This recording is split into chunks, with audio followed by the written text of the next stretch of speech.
நீ சொல்லு. மாமன்னு கூப்பிட்டா ஏன் மண்ணு கேட்காம தாம்பாளம் போடணுண்டாய்.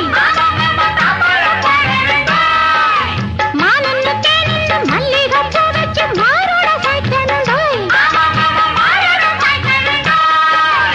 ஆம்பளதான் பெத்துக்கணும், ஆரிரரோ பாடிக்கணும், ஊருலகம் மெச்சும்படி ராணி என்ன வச்சுக்கணும்.